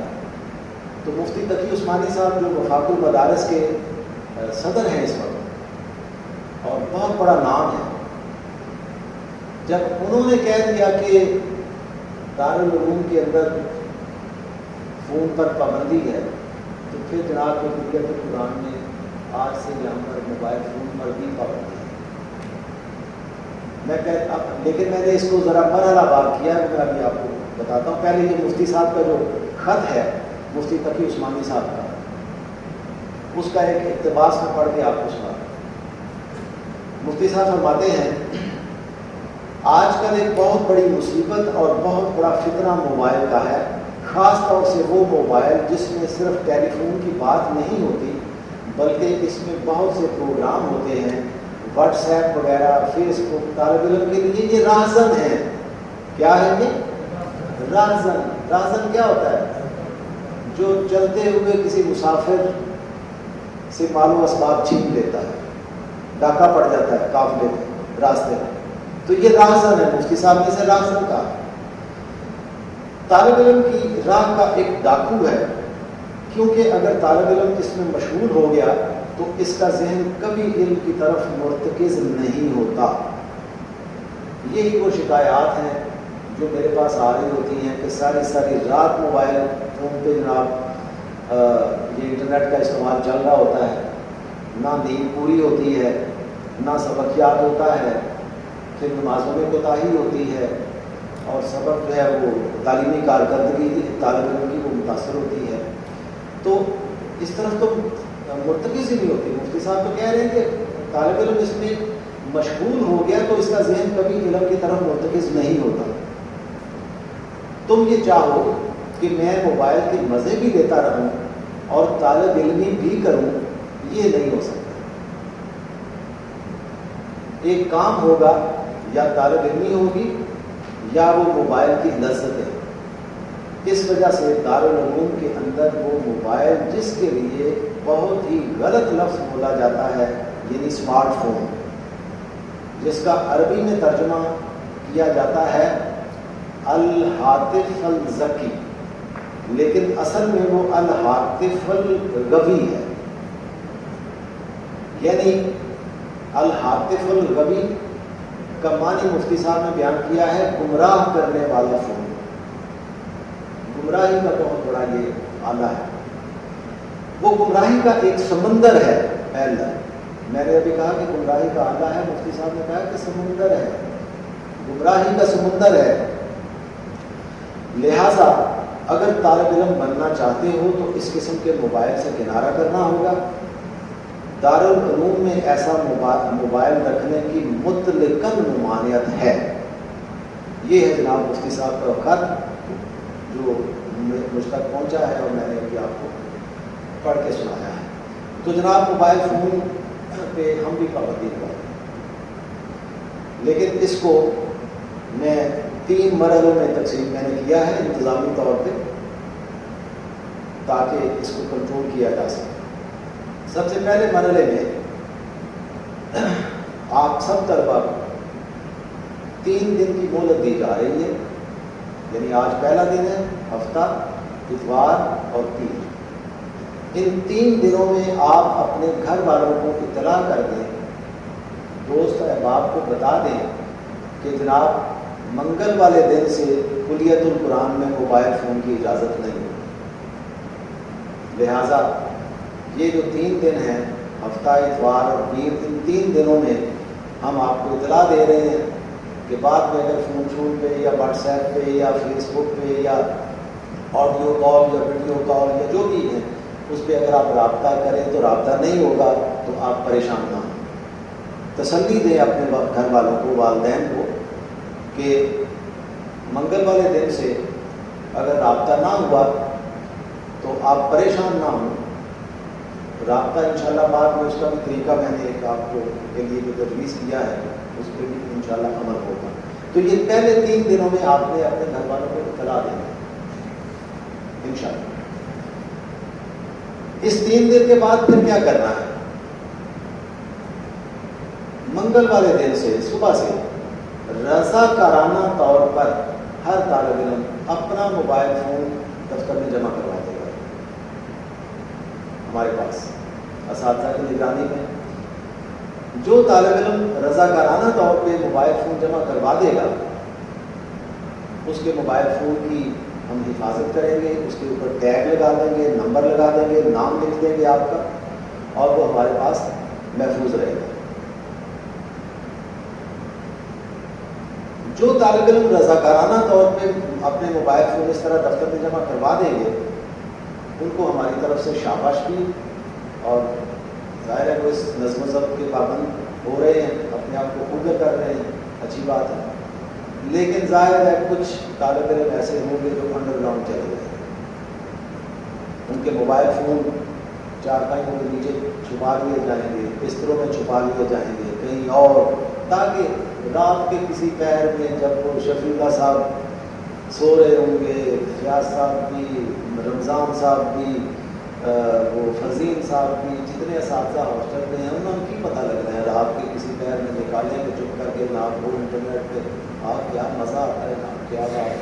تو کلیت القرآن کے اساتذہ کو دھوکہ دینا کوئی مشکل کام ہے؟ ایسا ہوگا، ایسے طالب علم جو رضاکارانہ طور پہ موبائل فون جمع کروا دیں گے ان کو شاباش، جو نہیں کروائیں گے ان کے موبائل فون جو ہے وہ ہم پکڑیں گے، چاہے اس کے لیے تلاشی لینی پڑے، چھاپا مار کارروائیاں کرنی پڑے، یا جیسے بھی۔ اور اس طرح جو موبائل فون ہمارے پاس آئیں گے وہ ضبط ہو جائیں گے، وہ واپس نہیں کیے، وہ ضبط، جبکہ جو رضاکارانہ طور پہ جمع کروائیں گے ان کی واپسی ممکن ہے، اس کا بھی آگے میں ذکر کر دیتا ہوں۔ تو جب آپ پہلے 3 دنوں میں اپنے گھر والوں کو اطلاع کر رہے ہیں کہ جناب یہاں پہ موبائل فون پہ مفتی تقی عثمانی صاحب کے خط کی روشنی میں بھی، اور ہماری انتظامیہ نے، پرنسپل صاحب نے بھی فیصلہ کیا ہے کہ موبائل فون بہت بڑی گمراہی ہے، رکاوٹ ہے، سمندر ہے گمراہی کا، اس پہ پابندی ہے، تو یہ کام صرف موبائل فون یہاں پہ جمع کروانے کا جو ہوگا، اس کو پھر آگے ہم ہینڈل ایسے کریں گے کہ ہفتے میں 1 دن، بلکہ 2 دن بن جاتے ہیں، ویکینڈ پہ، سیٹرڈے، ہفتے کا دن، ظہر کے آس پاس جنہوں نے رضاکارانہ فون جمع کروائے ہیں ان کو وہ فون ہم واپس کر دیں گے ہفتے والے دن، تاکہ وہ اپنے گھر والوں سے رابطہ کر لیں، اور اتوار والے دن وہ فون پھر واپس ہم دے دیں گے۔ اگرچہ یہ انتظامی طور پہ اتنا آسان کام نہیں ہے، اب اس کے لیے مجھے اساتذہ کی ڈیوٹی لگانا، پھر آفس بیئرز جو ہیں، جو اسٹاف ہے میرا، ان کی ڈیوٹیز لگانا، اس سارے کو ہینڈل کرنا، اس میں کچھ دشواریاں تو ہیں، لیکن انشاءاللہ ہم کریں گے، جب ارادہ کر لیا تو کریں گے۔ تو ہفتے میں 1 دن، ابھی آپ کو جو ہفتہ آفٹرنون اینڈ ایوننگ، اور اس کے بعد سنڈے کا پورا دن موبائل فون آپ کو واپس کیا جائے گا، یہ ان کو کیا جائے گا جو رضاکارانہ جمع کروا رہے ہیں، جو نہیں کروا رہے ہیں وہ تو ضبط، ان کو تو ہم اجازت ہی نہیں دیں گے۔ اچھا، یہ جو ارینجمنٹ ہے یہ چلے گا ابھی عید الاضحیٰ کی چھٹیوں تک، عید الاضحیٰ کی چھٹیوں تک ابھی میں نے دیکھا کیلنڈر میں سے 4 ویکینڈ آنے ہیں، یعنی 4 اتوار آنے ہیں عید الاضحیٰ کی چھٹیوں سے پہلے۔ تو ان 4 اتواروں میں جو طالب علم موبائل فون جمع کروا دیا کریں گے ان کو ہفتے اتوار کو موبائل فون واپس دیا کریں گے، جو ہمارے ساتھ چوری کریں گے یا چھپائیں گے یا سینہ زوری کریں گے ان کے ساتھ دوسرے طریقے سے نپٹا جائے گا، ان کا موبائل فون بھی ضبط کریں گے اور ان کو کوئی اور سزا بھی مل سکتی ہے۔ تو میں امید رکھتا ہوں کہ ایک اچھی نیک سعید روح جو ہے ہر طالب علم کے اندر، وہ اس گمراہی سے چھٹکارا حاصل کرنے کے لیے اس نظم و ضبط کا حصہ بن جائے۔ انشاءاللہ۔ عید الاضحیٰ اور عید الاضحیٰ کی چھٹیاں جو ہیں اس کے ساتھ گرمیوں کی چھٹیاں بھی کچھ ہوں گی، اگرچہ ابھی حتمی تاریخوں کا ہم نے فیصلہ نہیں کیا، لیکن ایک چیز پتہ تو ہے کہ عید الاضحیٰ کی چھٹیاں ہونی ہیں اور اسی کے ساتھ پھر آگے گرمیوں کی چھٹیاں کوئی 1 منتھ میرا خیال ہے انشاءاللہ۔ جو تاریخ طے ہوگی وہ آپ کو نوٹس بورڈ کے ذریعے اطلاع ہو جائے گی۔ ان چھٹیوں کے بعد باقی فونوں پہ بھی پھر جن میں انٹرنیٹ نہیں ہوتا یا وہ جو سادہ فون ہوتا ہے بالکل، جن میں میموری کارڈ بھی نہیں ہوتا، جن میں ڈاؤن لوڈنگ بھی نہیں ہوتی، ان پہ بھی ہم پابندی لگائیں گے، جیسا کہ دوسرے مدارس میں یا اداروں میں وہ پابندی برقرار ہے اور اس میں طالب علم کا بہت وقت بچ جاتا ہے، وہ تعلیم کی طرف آتا ہے، ان کے نتائج ہمارے نتائج سے کہیں بہتر ہے۔ ہمارے یہاں تو اس دفعہ 13 یا 14 لڑکوں نے درجہ ممتاز لیا ہے، ان کے یہاں سینکڑوں کی تعداد ہے، یعنی اگر 100 طالب علم نے امتحان دیا ہے تو 100 میں سے 70-80 درجہ ممتاز لے رہے ہیں۔ کیوں؟ کہ اس کا ٹائم بچایا جاتا ہے وہاں کے طالب علم کا انٹرنیٹ کی غلاظت سے اور انٹرنیٹ کی جو گمراہی ہے اس سے۔ تو انشاءاللہ ہم اس پہ عید الاضحیٰ کے بعد اور بہتر فیصلے بھی کریں گے۔ تیسری چیز جو اب ذرا میں نے کہا تھا کہ 2 کڑوی گولیاں ہیں اور 1 میٹھی گولی ہے، وہ ہے جناب ہمارے نئے داخلے۔ آپ کو پتہ ہے کہ کلیت القرآن میں نئے داخلے جو ہیں وہ ہو رہے ہیں۔ پہلا داخلہ ٹیسٹ ہم نے لیا 25 تاریخ کو، لیکن 25 تاریخ کو وہ لانگ مارچ بھی تھا اور دھرنا تھا تحریک انصاف والوں کا، جس کی وجہ سے بیرون لاہور سے بہت کم لوگ پہنچ سکے۔ ان کے لیے پھر ہم نے دوسرا ٹیسٹ کا موقع رکھا ہے جو انشاءاللہ پرسوں پیر والے دن ہوگا 6 جون۔ تو ان داخلوں کے حوالے سے اب تک ایک بڑی خوشی کی بات مجھے ہوئی ہے، میں اس طالب علم کی آپ سب کے سامنے پذیرائی اور ستائش اور اس کو میں انعام بھی دینا چاہتا ہوں کہ ہمارے اس طالب علم نے اپنے اس کلیت القرآن کے ماحول اور ہاسٹل کے ماحول پر اعتماد کیا کہ یہ پاکیزہ ماحول ہے، صاف ستھرا ماحول ہے، یہاں میں اپنے 2 چھوٹے بھائیوں کو اگر لے آیا تو انہیں کوئی خطرہ نہیں ہوگا۔ تو میں اس طالب علم کا نام لے رہا ہوں محمد حسن یا حسن احمد، محمد حسن ذرا کھڑے ہو جائیں۔ محمد حسن کو میں اپنے 2 چھوٹے بھائیوں کو یہاں داخل کروانے پہ میں انعام دے رہا ہوں، 2000 روپے کا انعام۔ ابھی آ جائیں گے، مجھ سے انعام دے گا، اگلی بات میں بات ہے۔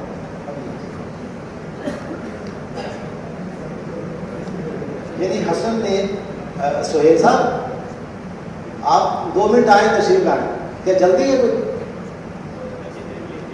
کیا فیملی ساتھ ہیں؟ اچھا چلے 1-2 منٹ بیٹھیں ذرا۔ تو یہ حسن بیٹا آپ کے لیے 2000 روپے کا ہے۔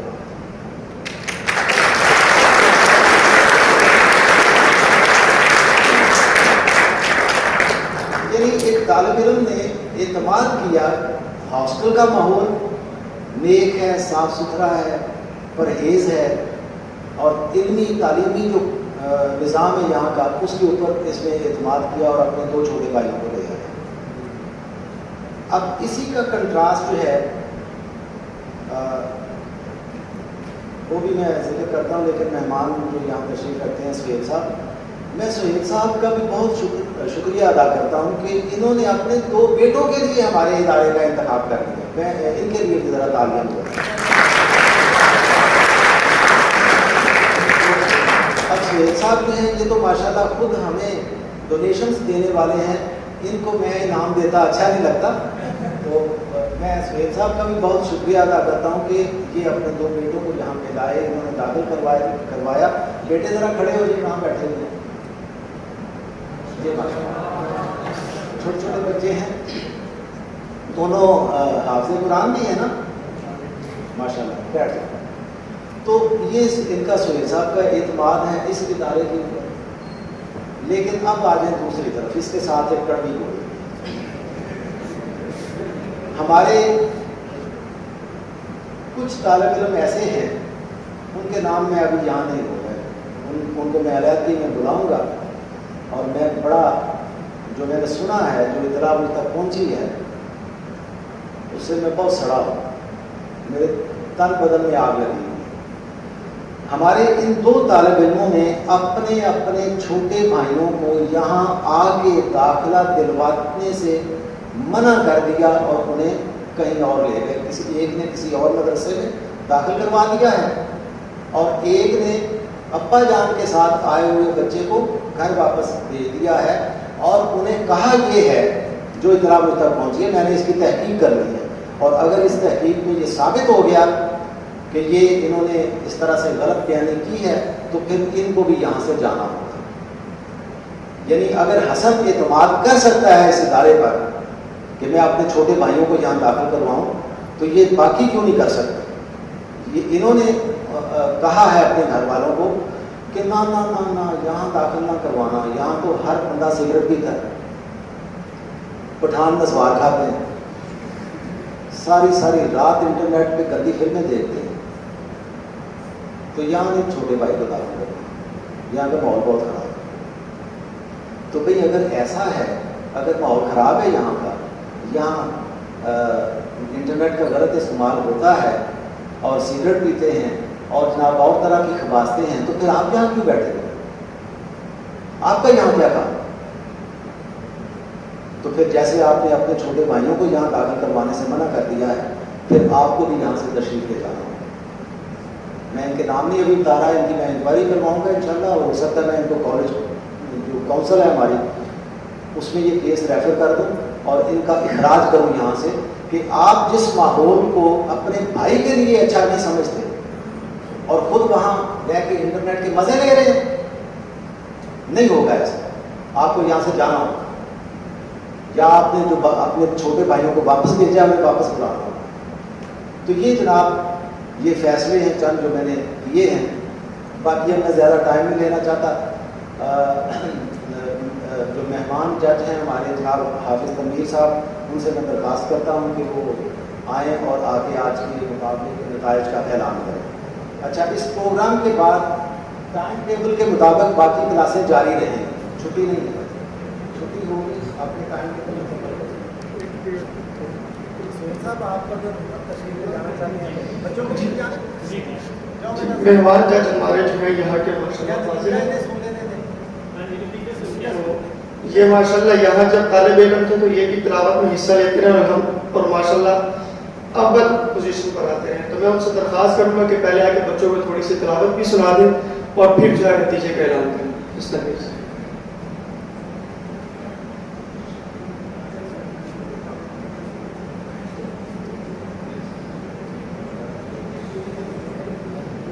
السلام علیکم ورحمۃ اللہ وبرکاتہ۔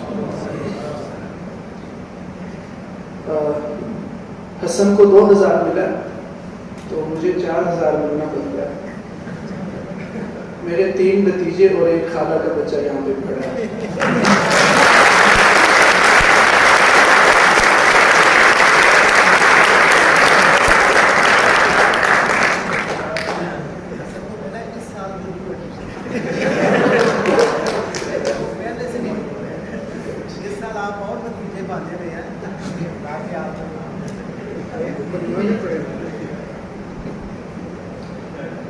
جی یہ نتیجہ میرے سامنے موجود ہے اور تینوں حضرات نے اس کو مرتب کیا ہے۔ سب سے پہلے 2-4 باتیں آپ سے عرض کروں گا تلاوت کے حوالے سے۔ تلاوت میں سب سے جو بنیادی چیز ہے وہ تجوید ہے، تو تجوید میں مخارج اور صفات ان 2 چیزوں کا بہت زیادہ خیال رکھنا ہوتا ہے، جو کہ آپ میں سے الحمدللہ اکثر نے اس کا خیال رکھا ہے۔ اور دوسری چیز جس میں بہت زیادہ کمزوری نظر آئی وہ آپ اس کو لہجہ کہیں یا اس کو آپ علم المقامات کہیں۔ ایک تو مقامات حریری ہے وہ نہیں، یہ تلاوت کے مقامات ہیں جس میں لہجے بنتے ہیں اور جس میں جس طرح کی آیات ان کے معنی ہوتے ہیں اس طرح سے اس کو ایکسپریس کرنا ہوتا ہے تلاوت کے ذریعے، تو اس میں کافی کمزوری نظر آئی۔ اور جب آپ उसको सीखने की तरफ जाएंगे तो आप देखेंगे कि उसमें बहुत ज़्यादा बारीकियाँ हैं, उनको बहुत मेहनत से सीखा जाता है और बड़ी मशक उनके लिए करनी पड़ती है। तो आप लोग जो इसके शायकीन हैं, इसमें दिलचस्पी रखते हैं, तो वो इस फ़न के माहिरीन से ज़रूर जुड़ें, उनसे रब्ता करें और ये बाकायदा सीखने से आएगा। वैसे जो आपने यहाँ पर कोशिश की सुन के तिलावत को, तो उससे ये चीज़ ठीक नहीं होती, लेकिन आपने माशाल्लाह अच्छी कोशिश की और सभी ने अच्छा पढ़ा। लेकिन हमने चूँकि कुछ पोजीशंस देनी थी तो इसलिए ये हमारी मजबूरी है कि हम कुछ नाम दे रहे हैं। तो उमूमी तौर पर सबने अच्छा पढ़ा। कुल 6 पोजीशन जो है वो उनका अभी ऐलान किया जा रहा है 12 शुरा में।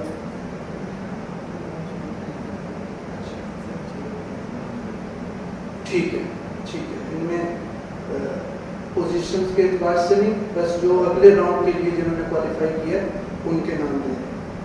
तो उसमें 1 2 3 4 5 6 7 बच्चों ने अगले राउंड के लिए क्वालिफाई किया है। तो अब मैं उनके नाम और उनका हाउस वो बता रहा हूँ। अली शान जिना हाउस से हैं, जिन्होंने क्वालिफाई किया। मोहम्मद मुजम्मिल ये नश्तर हाउस से हैं, जिन्होंने क्वालिफाई किया। अली और रहमान ये भी नश्तर हाउस से हैं, इन्होंने क्वालिफाई किया। रिजवान अली शाह इकबाल हाउस से हैं, इन्होंने भी क्वालिफाई किया है। मोहम्मद हम्माद ये भी इकबाल हाउस से हैं। अमीर हमजा ये भी इकबाल हाउस से हैं।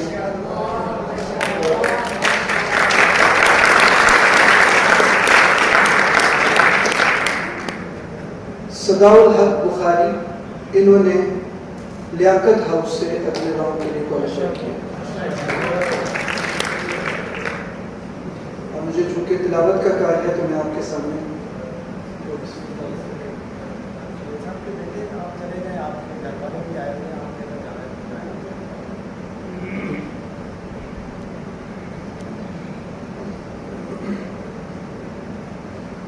أعوذ بالله من الشيطان الرجيم بسم الله الرحمن الرحيم يا أيها الذين آمنوا قوا أنفسكم وأهليكم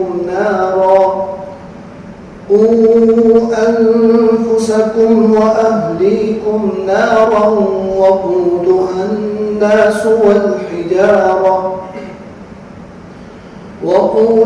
الناس والحجارة عليها ملائكة غلاظ شداد لا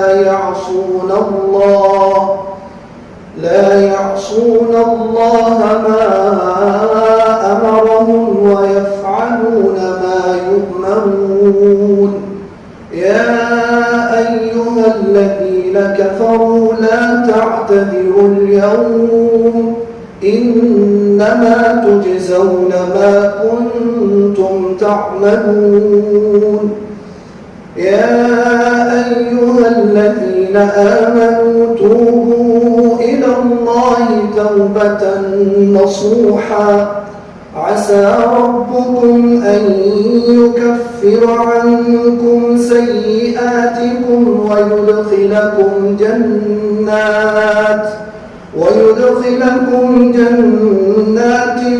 تجري من تحتها الأنهار يوم لا يخزي الله النبي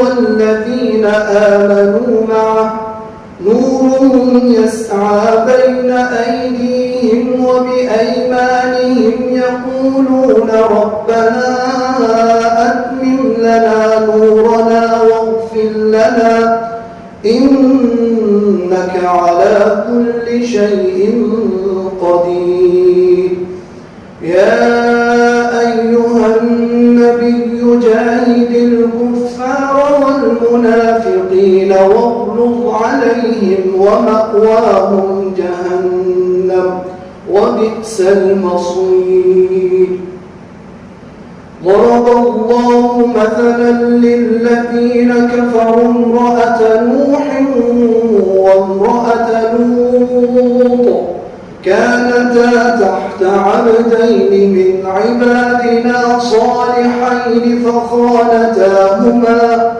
فخانتاهما فلم يغنيا عنهما من الله شيئا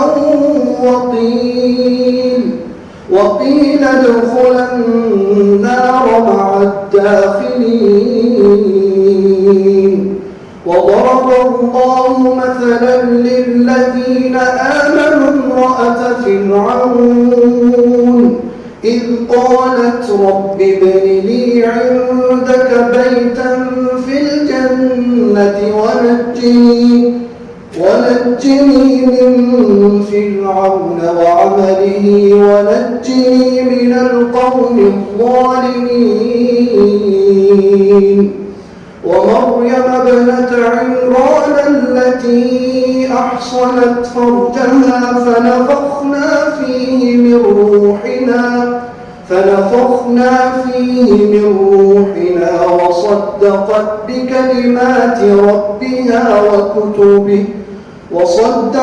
بكلمات ربها وكتبه وكانت من القانتين. صدق الله العظيم.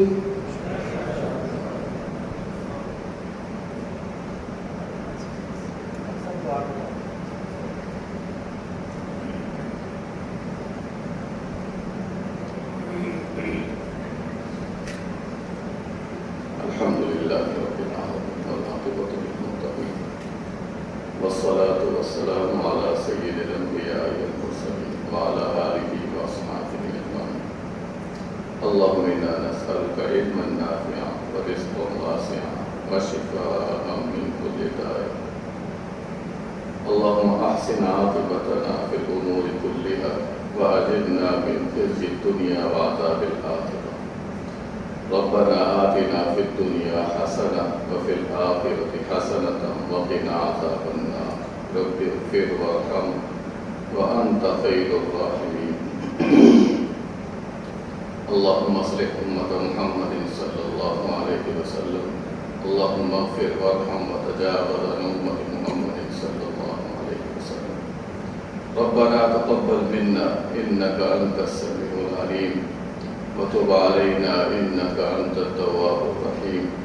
وصلى الله تعالى على خير خلقه محمد وعلى آله وأصحابه أجمعين.